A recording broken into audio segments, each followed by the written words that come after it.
Benang sat. Benang teh. Sampurasun.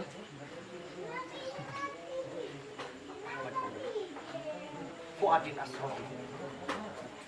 Hikayat pengembara kepada Kausar Tuhan. Jika bukan kepada Tuhan, kemanakah doa-doa ini hendak kutujukan? Jika bukan pada Puan, kemanakah puisi-puisi hendak kusematkan? Konon dalam tubuhmu ada sebuah kota yang dipenuhi cahaya lampu, tanahnya subur, bunganya harum permadani hijau. Sungainya terbuat dari bening air mata, sekali teguk dahana sirna, tak ada kemarau. Dan penyair leluasa menimba kata-kata. Di sanalah aku akan membasuh tubuh, menyuci harapan dari jatuhan reruntuhan. Sebagai perantau dusun, bekalku tak taman sebagai rukun, hanya bermodal nekat dan keyakinan. Aku berniat meniti jalan. Seperti pengembara yang buta arah, bintang-bintang dan bebungarkah, ku jadikan tanda mengayuh langkah. Sebab barangkali itulah tanda darimu, petunjuk bagi segala keraguanku. Saban kali namamu berdenyut dalam dada, rodat dukaku seperti menghilang seketika. Kali Kausar dalam tubuhmu menjelma sebuah tenaga, menjadi gairah langkah selanjutnya. Lalu seberapa jauh perjalanan ini mesti kutempuh, Puan? Telah kulalui padang gersang yang mendamba hujan, juga telah kujumpai bayi puisi kehausan tanpa ibu. Akankah Kasdu meminum air mataku? Dedaun berembun ditimbang kabut, lalu jatuh dan menyentuh pucuk tumbut rumput. Pada jalanan yang dibasuh pagi, kusembunyikan leliku sahku sendiri. Bagai nahkoda yang merindu pulau seberang, ku adu keberuntungan dengan ombak dan batuan karang. Sebab tahu bahwa hatimu luas bagai langit. Cintamu samudra sekaligus ombak, sedang nelayan sepertiku. Sedang nelayan sepertiku. Sedang nelayan sepertiku. Tak bisa apa-apa selain mengarunginya. Bilik Supi 2019. Selanjutnya Mas Roy, silakan.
Baik, terima kasih. Selamat malam. Assalamualaikum warahmatullahi wabarakatuh untuk semuanya. Itulah tadi pertunjukan pembacaan puisi oleh Mas Ilham dari buku Husam, seorang penulis juga seorang penyair yang karya-karyanya sudah beredar di beberapa surat kabar. Oke. Pada malam hari ini adalah ngabinel ketiga dari rundown acara Kuningan Binel 2021 Niaga, ya. Dan beberapa teman-teman sudah hadir di sini. Ya. Pada Ngabinel kali ini, ya, kita akan mengangkat tentang klinik, tentang klinik, di mana hal itu sudah mungkin setiap orang juga sudah paham, sudah mengetahui, ya, apa itu klinik atau mungkin istilah lainnya jimat. Ngabinel sendiri adalah program ngobrol santai membahas tentang karya-karya yang nanti pada puncak acara dari Kuningan Binel di bulan September itu akan ditunjukkan dan akan dipertontonkan untuk umum dan dinikmati oleh masyarakat secara luas. Tentunya dengan tujuan bahwa semua karya seni dalam lingkup niaga ini bisa dinikmati oleh banyak orang. Oke, langsung saja. Di sini saya tidak sendiri, akan ditemani oleh Kang Olot. Untuk Kang Olot yang terhormat, dipersilakan untuk menduduki singgasananya dan ya membawa kopinya sendiri. Oke. Ini mic-nya. Ya. Dicek-cek aja. Kalau nyala, kalau enggak nyala, ini terputar ya. Apa ini nambah durasi tuh ya. Tambah durasi. Ya. Nah, strike dulu. Nggak ada ya? Nggak ada, nggak apa-apa. Ya nanti kita sekali awal. Ya. Oke, nanti sekali yang baik. Baik, nggak bisa. Oke, ini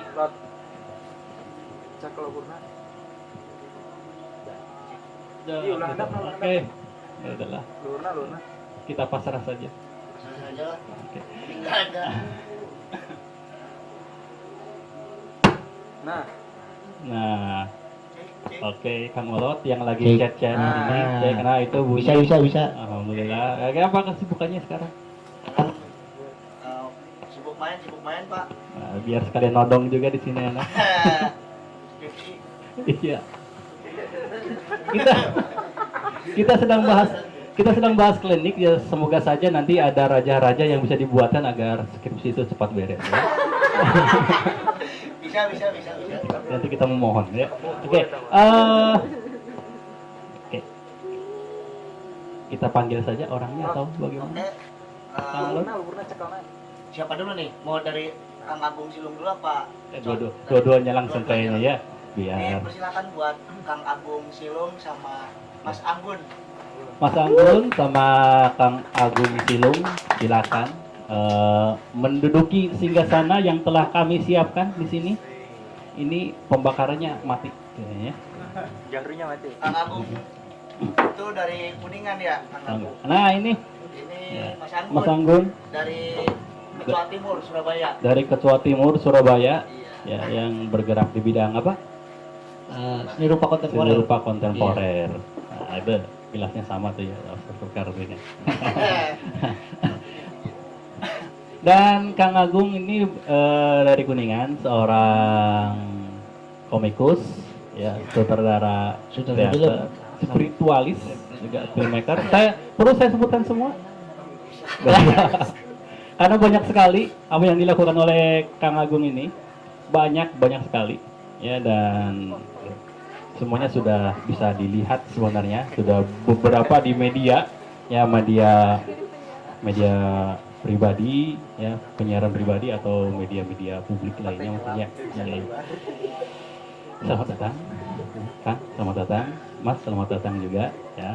Awalnya kata Kang Agung itu bilangnya nanti Agung datang ke sini. Nah, depannya nggak pakai Mas, nggak pakai Mbak, gitu ya. Jadi Mas Agung, oh ya perempuan itu kata saya. Perempuan kiranya. Dan ternyata Mas, ya. Oke. Sepertinya kalau ke Mas Anggun dulu enak ya. Mas Anggun dulu. Mau nanya dulu nggak? Apa yang mau nanya? Nggak usah langsung aja Ya, kali ya. ya mungkin Lebih karena ke apa ini ya, kliniknya ke Wapak ya? iya, dulu ke Wapak dan udah berapa kali ke Kuningan? Pertama kali. pertama kali. Nah, langsung saja kesan dan pesan, kesan-kesan tentang Kuningan lah ya. Nah, terima kasih. Assalamualaikum warahmatullahi wabarakatuh. Selamat malam semuanya. Salam kenal. Ya, kalau kesan pesan di Kuningan baik ya. Ya, nggak bisa disampaikan dengan kata-kata. Jadi intinya enak itu, positif semua. Nggak tahu aku. Corona. Bahaya. Sistem apa nih? Ya positif maksudnya energinya positif, bukan corona ya.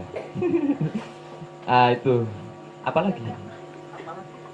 Memang yang negatif ada di mana itu? Negatif. Sudah gini Mas Anggun.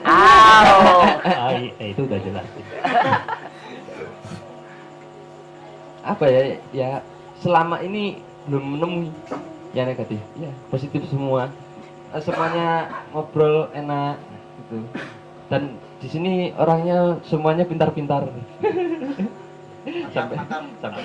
sampai kewalahan kalau diskusi. Oh, udah diskusi ya? Udah apa ya? Bukan diskusi sih, nongkrong. Oh iya. Nongkrong. Malam mau nginep di mana semalam?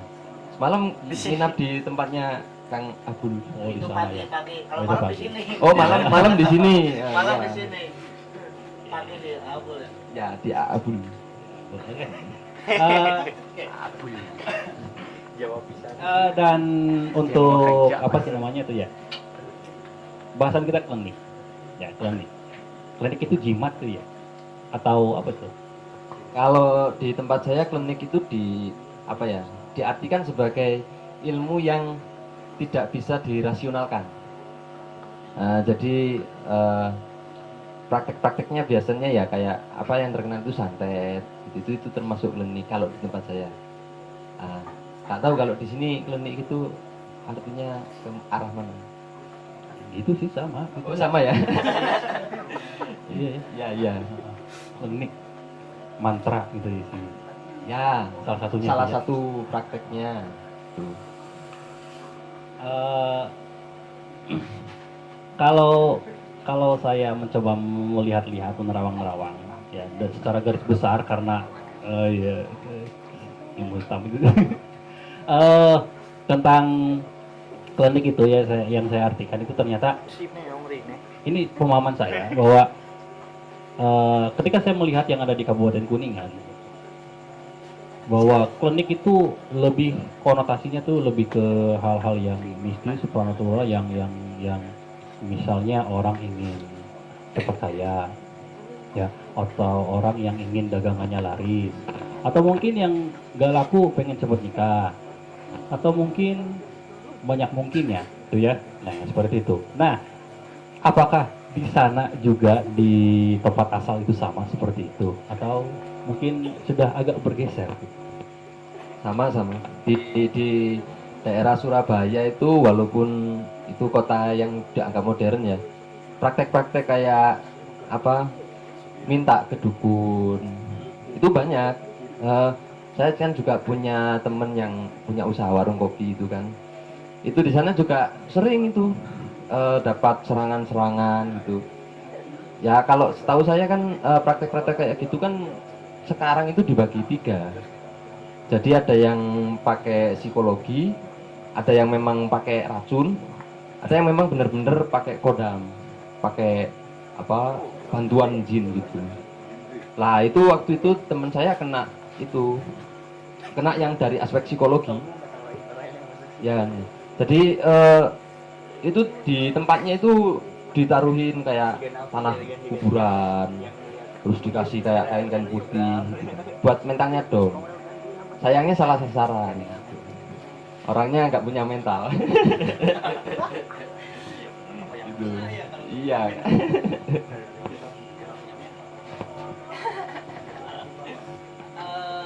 Itu sedikit kilas dari tempat yang jauh ya, dari Mas Anggun, dari tempat asalnya.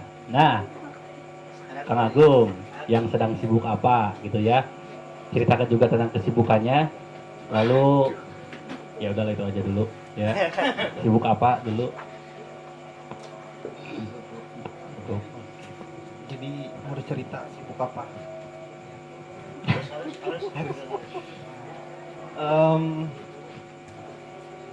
Bulan ini saya lagi sibuk. Terus Benar. bulan-bulan ini kita lagi sibuk bikin film pendek satunya. Film pendek. Ya cuma sekedar ngasih waktu luang.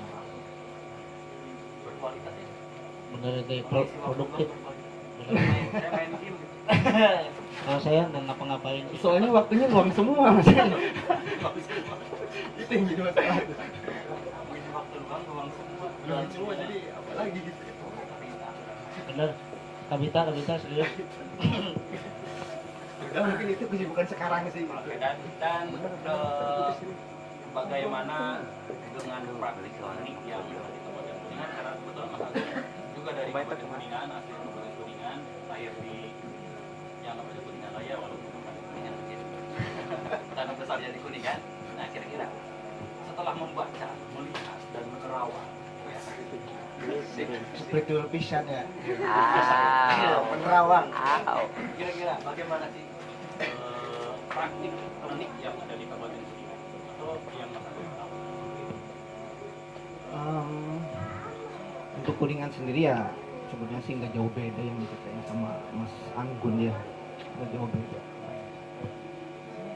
Klinik itu ya lebih ke hal-hal yang tadi seperti kayak ya kan, kemudian pemarisan, dan segala macam berkaitan dengan hal-hal yang bersifat di luar fisik, di luar fisik. Perkembangan kesininya mungkin lebih banyak orang yang tidak tidak terlalu menonjol untuk berbicara tentang klinik. Padahal kebanyakan dari mereka yang aku tahu gitu, kebanyakan dari mereka orang-orang di sekitar kami ternyata banyak yang menyentuh dunia klinik gitu, terutama yang saya lihat di lingkungan saya sendiri, terutama yang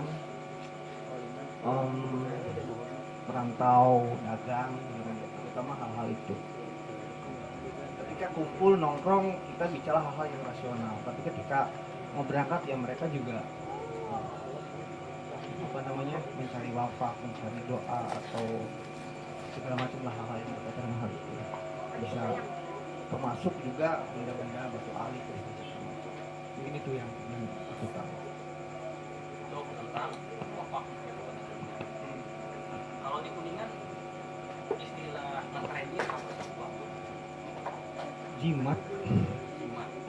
Kalau Padang itu ngetrennya jimat gitu ya. Jarang yang bilang wafat ya. Kebanyakan ngomongnya jimat. Lebih simpel mungkin ya. Lebih simpel, Lebih umum. jimat. Tapi kalau misalnya minta itu dia nggak minta jimat gitu. Paling bilangnya tuh pegangan. Pegangan buat usaha Pak. Pegangan buat usaha ya. Kayak gitu punya. Ternyata banyak orang yang memang menggunakan itu ya. Dalam konteks niaga, karena para ahli metafisis ini pada akhirnya nanti akan ada di bulan September di puncak acara. Iya, bulan September. Dan membahas tentang itu semua. Nah, kira-kira karena memang bahasan yang kita angkat itu tentang niaga, kira-kira bagaimana sih hubungannya, kaitannya antara klinik tadi yang ada di wilayah, kemudian dengan hubungannya dengan perekonomian masyarakat sekitar atau mungkin masyarakat luas, itu bagaimana hubungannya? Maksudnya itu Siapa dulu? Silakan. Kamren. Ya, saya mungkin akan menjawabnya pakai analogi aja ya.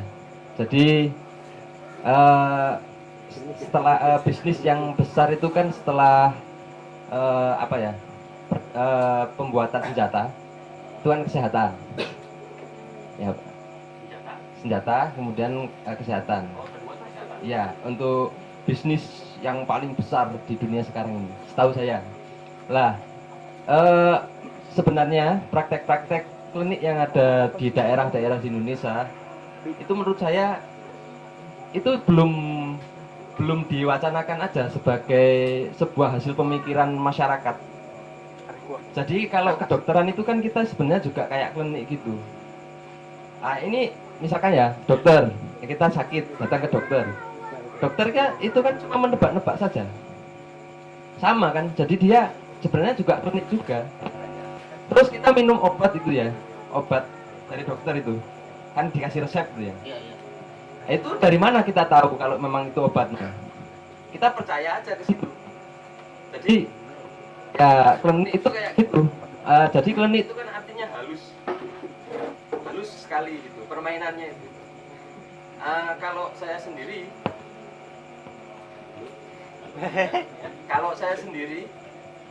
nggak berdua berarti ya.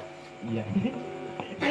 Kalau sepengalaman saya sendiri untuk mempelajari tentang hal metafisis atau kayak klinik itu semuanya itu hanya tipu daya. Jadi kita itu sebenarnya ditipu, tapi untuk memberdayakan. Jadi tipuan itu kan tidak selalu jelek ya, kayak sulap itu. Sulap itu kan menipu, tapi membuat kita itu percaya dan termotivasi untuk bisa berusaha. Jadi muatan-muatan itu. Lah, sama. Sebenarnya kalau kita mau merasionalkan dan melogikakan kultur-kultur klinik di Indonesia, itu bisa jadi apa? Perekonomian atau sebuah bisnis yang menguntungkan. Misalkan aja kayak jamu, sama kayak obat yang dibuat dari luar negeri, mungkin dari Eropa apa. Itu kan sebenarnya juga jamu dari Eropa zaman dahulu. Kemudian diekstraksi dimasukkan ke kapsul. Udah sama.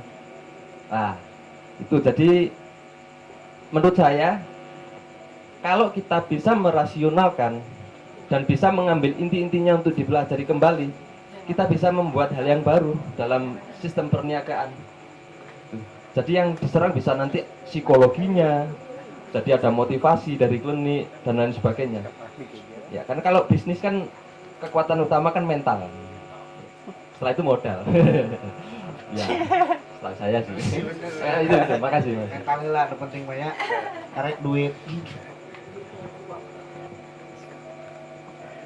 Kang Lo mau bertanya? Oh iya, maaf saya melupakanmu. Pelanggaran ya, Mr. Roy. Ya kalau pandangan saya ya memang mungkin di sisi masyarakat umumnya menganggap bahwa wapak-wapak itu memiliki sesuatu daya, sesuatu kekuatan di luar diri kita gitu. Dan mungkin banyak orang umum yang bilang ya pedam gitu kan ya. Kayak gitu. Kalau kita ngelihat ke wapaknya sendiri ya kan, memang kan bentuknya juga aneh-aneh ya. Aneh-aneh. Oh iya, kebetulan saya pernah melihatnya gitu. Jadi bentuknya aneh-aneh. Alhamdulillah enggak.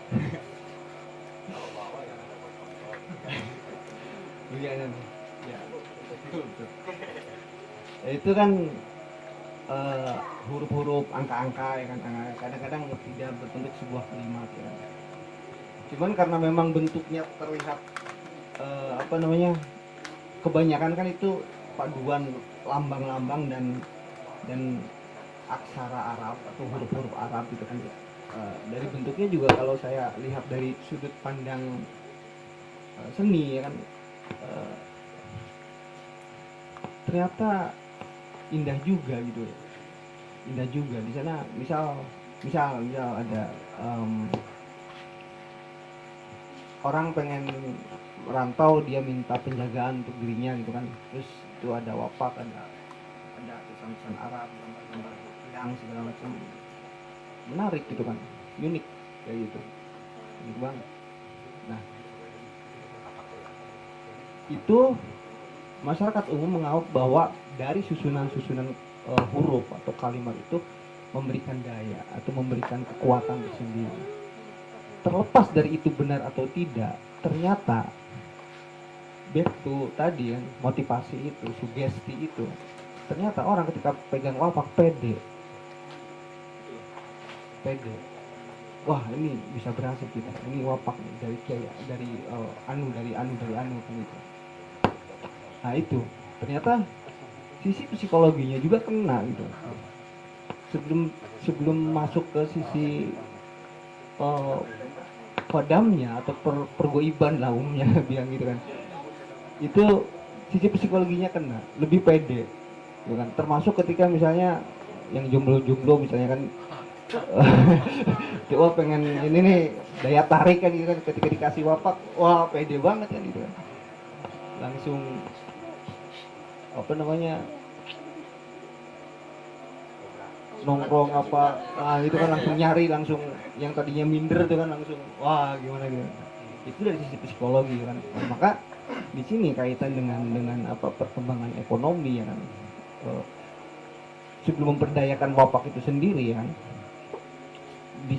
dilihat dari sisi tadi ya kan, orang berangkat merantau mau dagang, yang tadinya nggak pede, mental tadi kan, setelah punya modal dia nggak punya mental kan, waduh gimana nih kita di sana banyak saingan A B C D F G, ketika dikasih wapak, wah bisa berhasil. Nah itu jadi itu hal yang menurutku hal yang memotivasi sebetulnya. Positif sih, itu aja sebetulnya. Berarti pada akhirnya si pengguna, terlepas itu dari bahwa wapak itu raja-raja itu dibuat, itu ada penghuninya atau tidak sama sekali, itu semua kembali lagi pada psikologi orang, keyakinan orang bahwa dia bisa atau tidak, seperti itu. Kebanyakan begitu, yang aku lihat kebanyakan begitu. Tapi ada sisi-sisi yang mungkin lebih tidak rasional gitu kan, yang lebih tidak rasional. Misal gini lah, menurut pengamatanku yang lumayan agak lama juga, wafak itu memang memiliki sesuatu di balik per hurufnya, per angkanya gitu kan, ada energi sesuatu kayak gitu ya. Nah mungkin ini sulit untuk dirasionalkan kan, sulit, kecuali teman-teman terjun langsung dan merasakan liarnya gitu, kecuali begitu kan. Nah dan ternyata aku juga menemukan di kata guru ngaji gitu, guru ngaji gitu,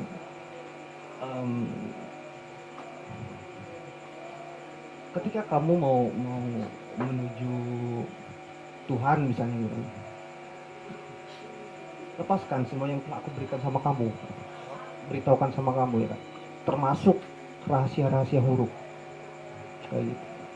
Wow, berarti memang ada sesuatu di sana.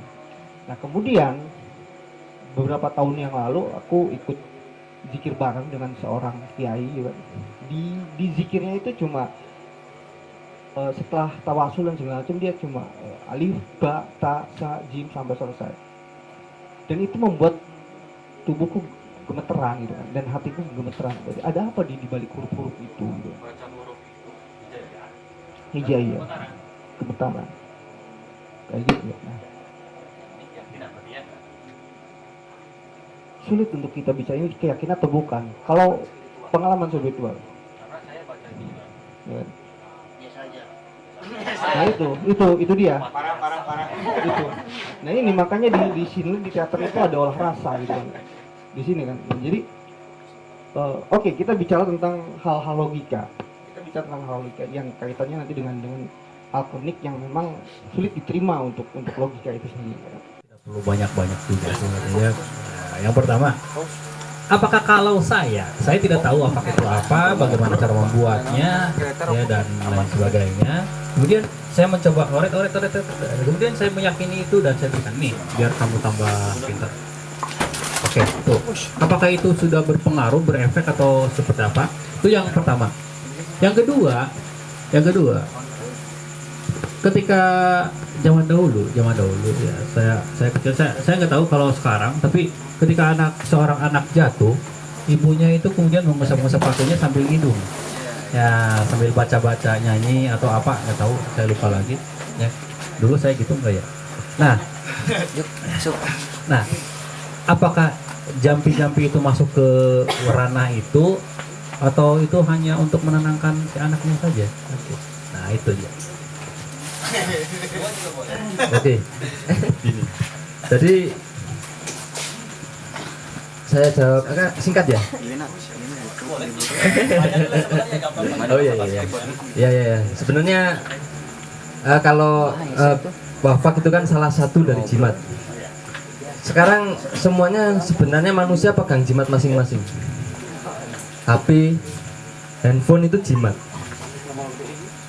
Dan ketika kita mengetik sebuah status di media sosial, itu sama saja kayak kita membuat wafat. Kita membuat status untuk lebih pede, dan seringkali kita mau nggak mau menipu, tapi untuk memperdayakan diri kita sendiri. HP itu jimat manusia yang sampai sekarang harus dijaga. Kalau jimat itu di bahasa Jawa kan siji kerumat, artinya satu dijaga.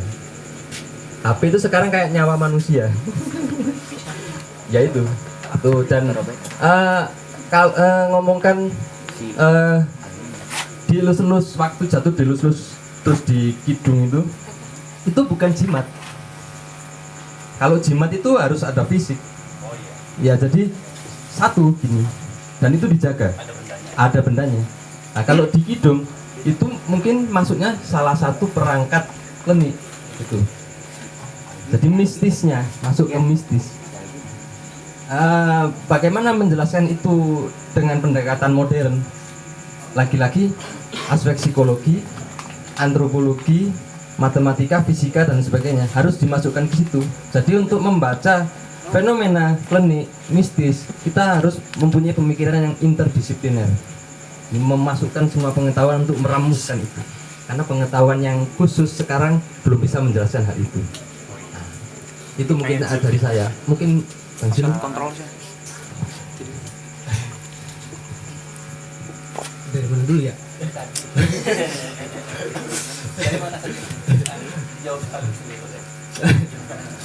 Yang pertama itu apa ya tadi ya? Orang Buat. tapi niatnya benar. Kita wafak. Oke. Gini, pengalaman aku dulu nonton film Jason Pollock, ya kan? Jason Pollock, seorang pelukis. Ada satu scene yang dia merenung untuk melukis sesuatu, dia berhari-hari, bahkan sampai 1 bulan dia merenung, dia hanya menatap kanvas yang kosong itu. Kemudian tiba-tiba mungkin dia mendapatkan ilham, kemudian dia membuat lukisan itu. Dan lukisan Jason Pollock itu kan abstrak ya. Hanya warna-warna cat segala macam gitu. Nah, ternyata ketika aku lihat, aku nggak pernah melihat langsung karya Jason Pollock kayak apa, tapi aku lihat di film itu.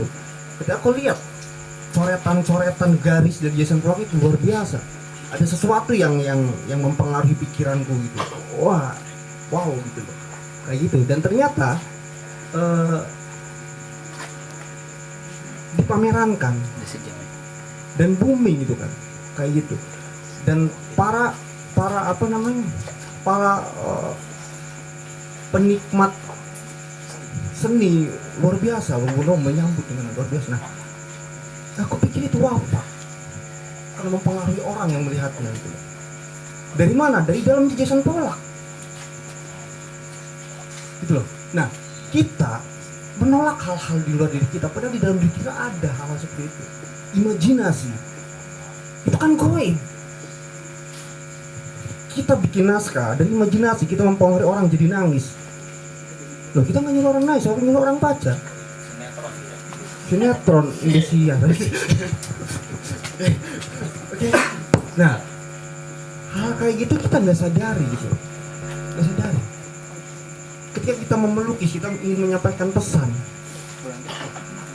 Saya Abul itu kan, Abul.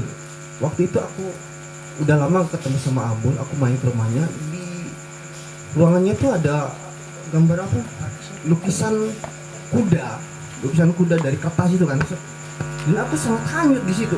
Anjir, apa ini? Wow, aku tenggelam dengan warna-warna yang ada di situ. Aku pikir itu apa? Dan aku ngerasa nyaman mataku ngeliat itu. Wow, itu. Dan kita nggak pernah sadar itu. Itulah. Jadi ketika pertanyaan apakah bisa? Bisa banget. Transfer energi. Itu logikanya. Terus yang kedua apa? Aku udah oh hidung. Dunia bisa apa gitu. Oh iya.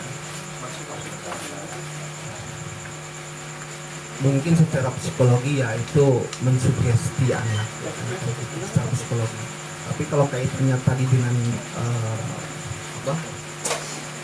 salah satu media penik ya kan ya, berupa mantra atau doa itu, kita sebetulnya juga terjebak dengan bahasa-bahasa mana doa, mana kejawen, kita juga terjebak begitu. Kenapa terjebak?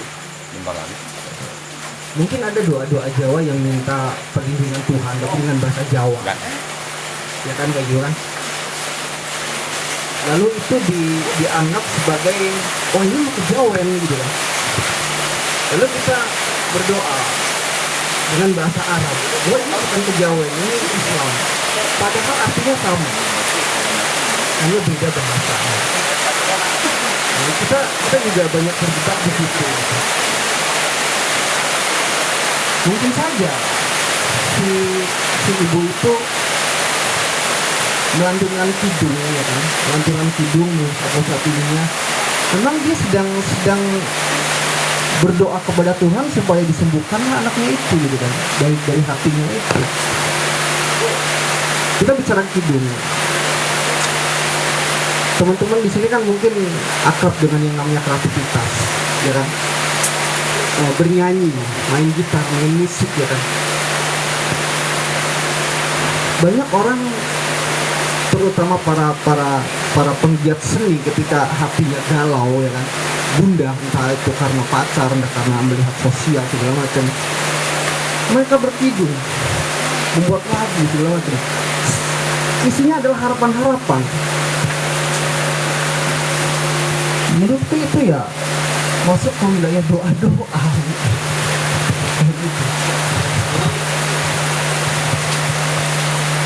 Jadi itu doa ya. Oh, kencang sekali sekarang. Jadi doa ya. Jadi doa-doa mensugesti anak gitu ya. Oke. Kembali pada apa yang kita angkat sebelumnya ya, tentang Kuningan Binel. Kuningan Binel yang mengangkat tentang niaga dan di dalamnya ada klinik. Ya, klinik.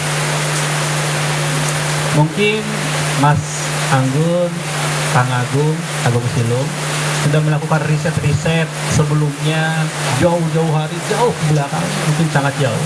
Okay. Riset-riset tersebut nanti kan akan ada puncaknya juga di tanggal 4 September. Mungkin ada sedikit pertanyaan ya.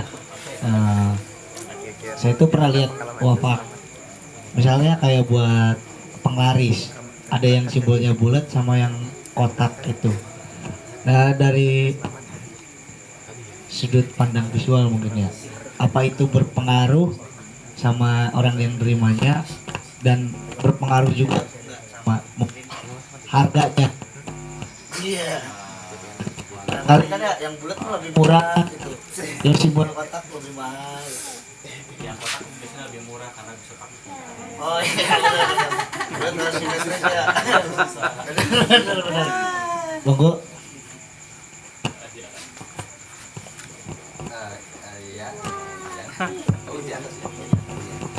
Ya. Jadi kalau pendekatan secara bahasa visual, ya.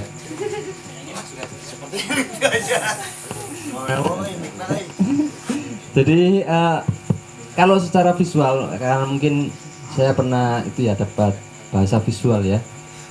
Kalau bulat itu kan menunjukkan tekad ya, sesuatu hal yang bulat, tekad bulat gitu.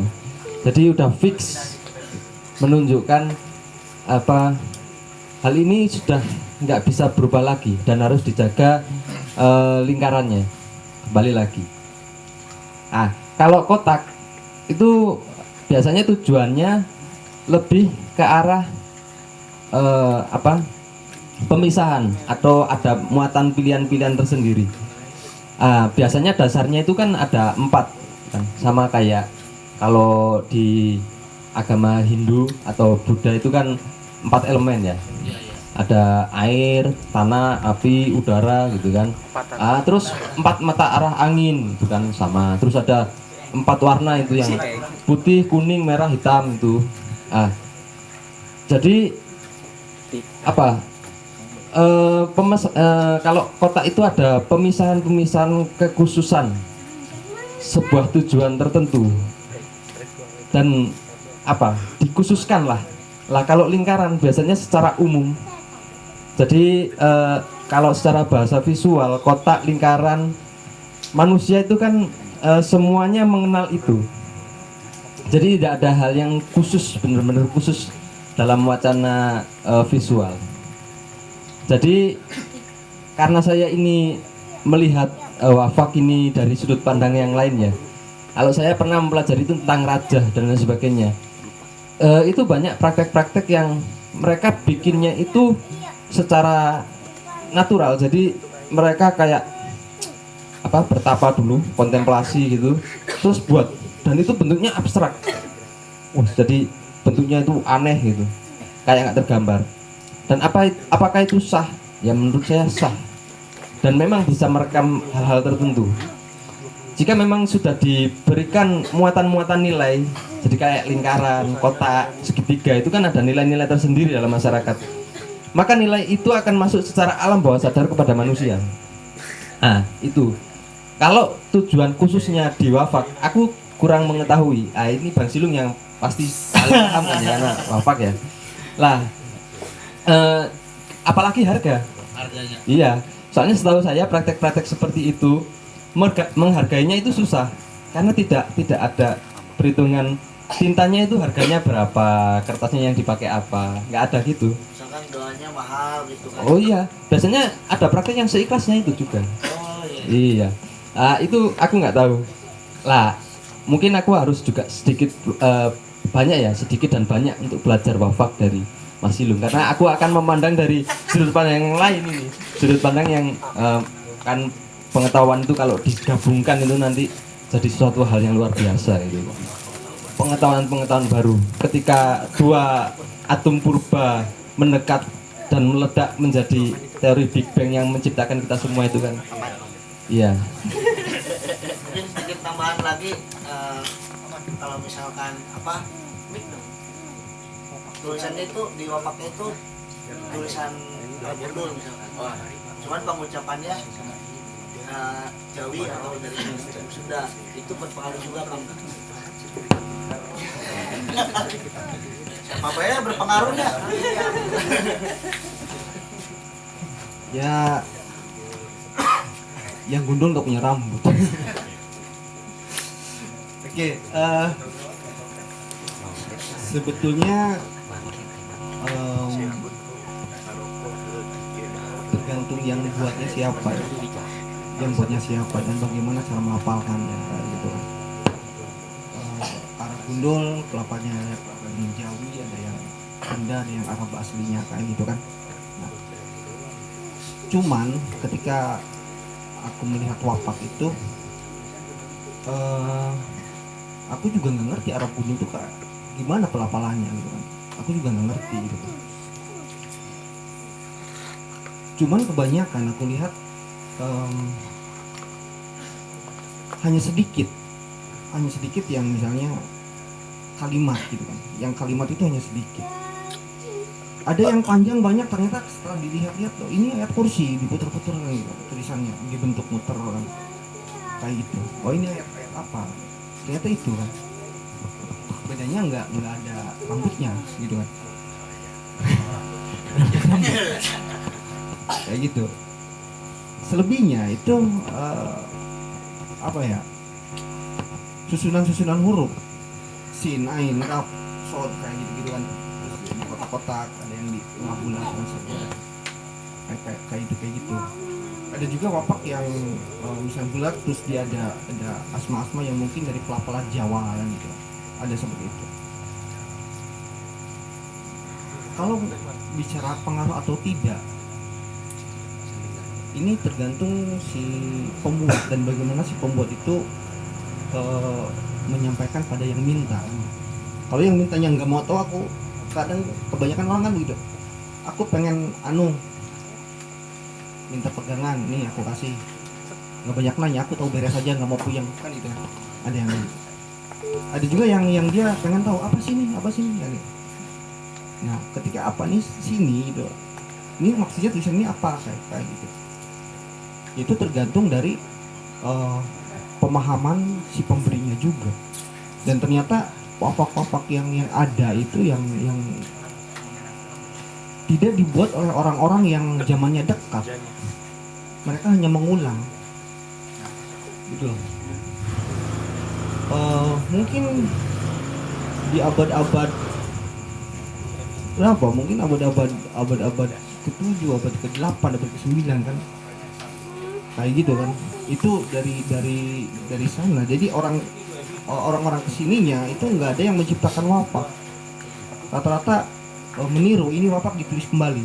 Dia puasa bukan menciptakan wapak baru, tapi menulis wapak yang sudah ada. Gitu. Pakem-pakem kayak gitu. Nah, mungkin itu. Kalau misalnya pengaruh atau tidak,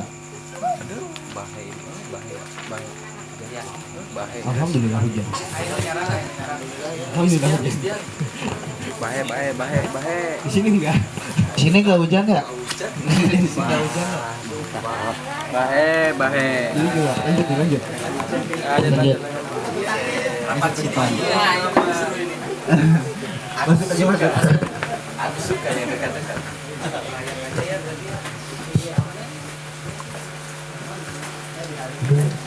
Oke, masalah pelafalan itu pengaruh atau tidak, aku pikir nggak pengaruh. Karena kebanyakan wapak tidak dilafalkan, tapi dipegang dan disimpan.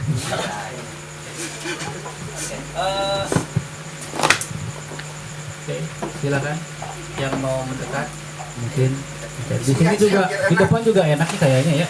Nah, kita aja nggak apa-apa lah ya, nikmati. Nggak apa-apa.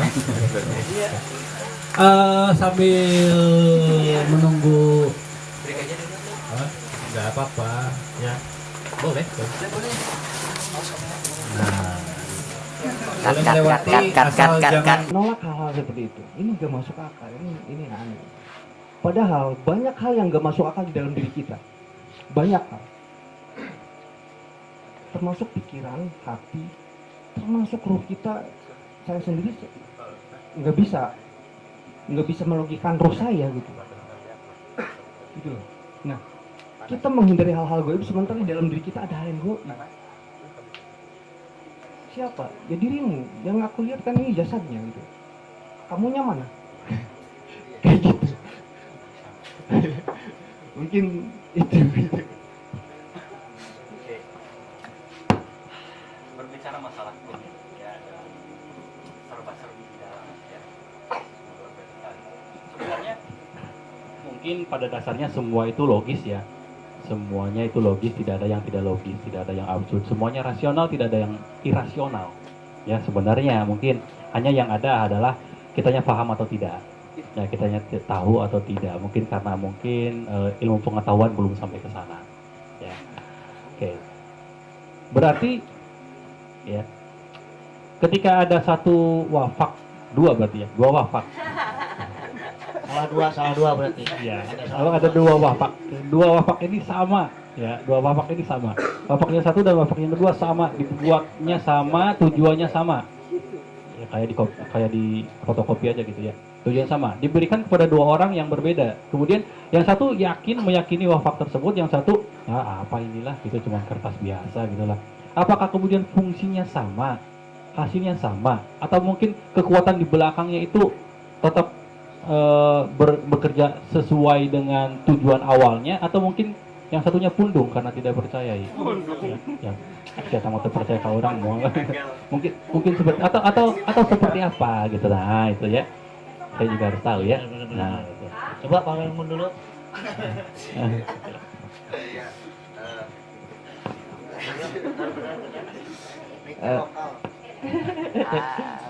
Jadi itu ada penemuan riset dari sebuah guci dari dinasti Ming.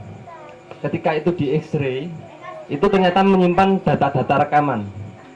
Jadi ketika ditransformasikan ke dalam bentuk suara, ternyata di situ ada terekam suara-suara orang lagi gergaji, orang lagi pukul-pukul, ada orang lagi ngobrol di suara dalam guci tersebut. Jadi itu ngomongkan suara, jadi itu terekam secara nggak sengaja, dan itu baru ditemukan. Ya mungkin ini nanti merekam ini. Nah itu gelombang yang setiap hari kita rasakan, walaupun kita nggak bisa melihatnya ya. Itu masuk, itu terekam. Lah, bagaimana dengan gelombang otak? Yang sekarang alatnya sudah ditemukan, alat untuk mendeteksi gelombang otak. Itu merekam semua. Mungkin nanti suatu saat ada teknologi yang bisa menerjemahkan gelombang-gelombang otak atau gelombang-gelombang alfa, beta, theta atau gamma yang nanti bisa ditransformasikan menjadi sebuah wujud dan kita bisa paham. Gitu. Jadi pembuatan wafak, pembuatan jimat itu semuanya merekam gelombang-gelombang otak. Nah, niat si pembuat. Jadi sebenarnya kita merasakan gelombang otak itu terjadi setiap hari perubahannya. Jadi kalau kita sebelum tidur, gelombang otak itu turun ke daerah beta. Jadi kalau alfa itu, saya lagi ngomong ini gelombangnya alfa. Jadi kenceng banget gitu. Lah terus ada gelombang beta. Ketika kita itu mau tidur, itu banyak muncul pikiran-pikiran yang sangat banyak.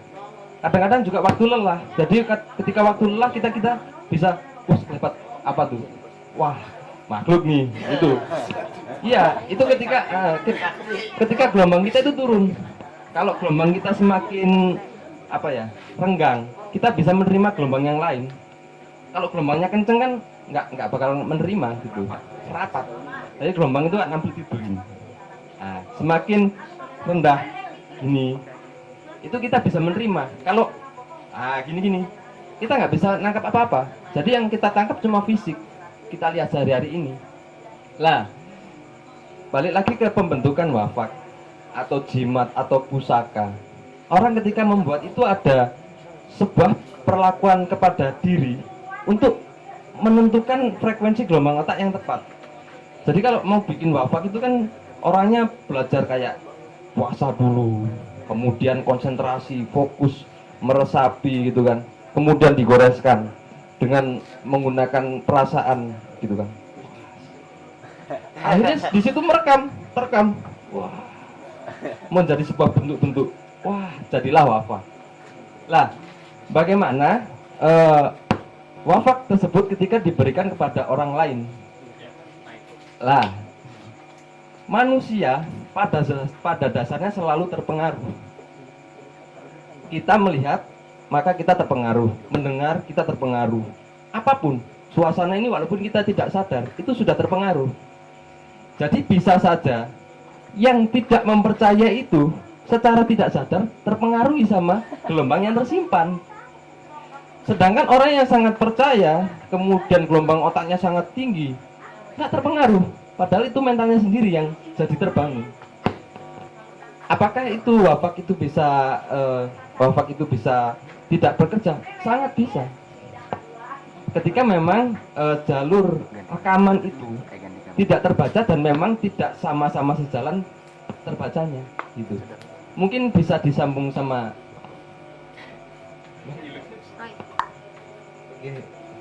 Apa tuh?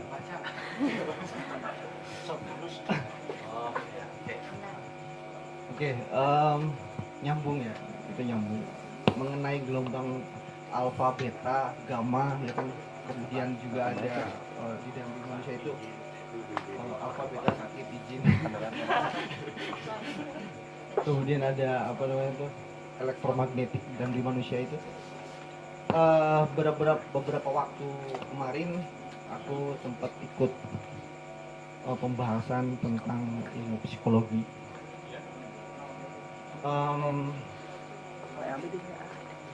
Apa ya, aku agak sedikit lupa apa namanya, bukan bidang ilmu psikologi di bidang mananya tuh, cuman itu dikembangkan di London.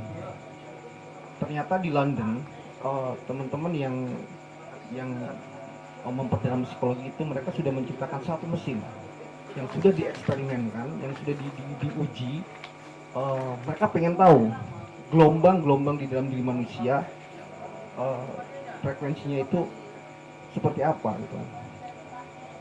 Mereka mulai dari para pekerja, karyawan, mereka panggil, mereka undang, sampai ke orang-orang spiritual, biksu, ustadz, kiai, pastor, mereka undang. Ternyata gelombang-gelombang itu yang lebih dahsyat itu orang-orang spiritual. Gelombang alfanya, gelombang stabil. Bahkan gelombang alfanya lebih mendominasi. Bahkan ada terdeteksi gelombang elektromagnetik yang mereka miliki itu melebihi orang-orang biasa. Gitu. Dan mereka lihat grafiknya. Itu mereka sudah menciptakan alat itu. Maka nggak menutup kemungkinan, kata Mas Anggun tadi, suatu saat kita akan bisa merekam apa yang direkam alam ini kayak gitu. Nah, belum lagi mungkin sekitar 10 tahun yang lalu, aku ingat 10 tahun yang lalu, 2011, 10 tahun yang lalu, aku ngobrol sama teman. Kebetulan temanku itu pulang dari Jerman. Dia bilang bahwa para ilmuwan Jerman sedang meneliti apa yang sebetulnya direkam oleh alam, dan mereka mencoba membuat sebuah alat yang bisa menggambarkan apa yang direkam alam. Misal kayak seperti ini, nanti mungkin 50 tahun ke depan, dia bilang begitu, situasi kayak gini bisa direkam oleh alat itu dan digambarkan. Oh, di sini ada Roy, ada ini sedang melakukan ini. Itu yang mereka lakukan. Itu jadi berkaitan dengan wapak itu sendiri, otomatis ternyata manusia ini makhluk yang luar biasa yang Allah ciptakan, ya kan? Dengan sebuah tinta, ketika gelombang-gelombang itu bisa kita manfaatkan, itu bisa menjadi suatu energi atau kekuatan itu. Tapi yang paling masuk akal buat saya, sekarang, aku pikir wapak itu seperti surat rekomendasi.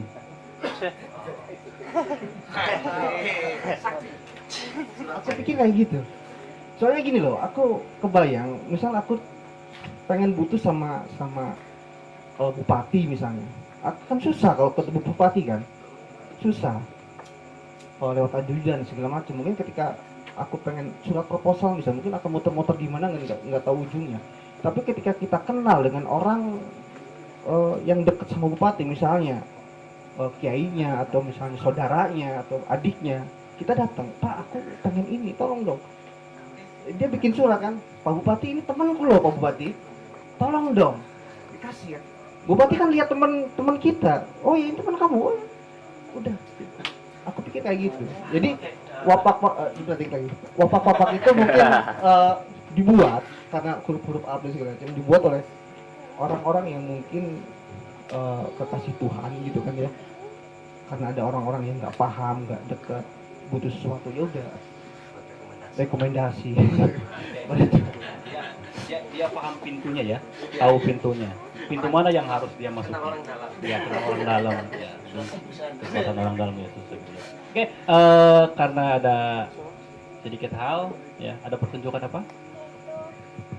Ganti kamera. Oh iya. Oke, kita di break dulu untuk sementara, mungkin 1 atau 2 menit, mungkin, atau mungkin sedikit agak lama. Ya, kita nanti lanjutkan lagi. Oke, terima kasih. Nah, ngopi aja dulu. Silahkan.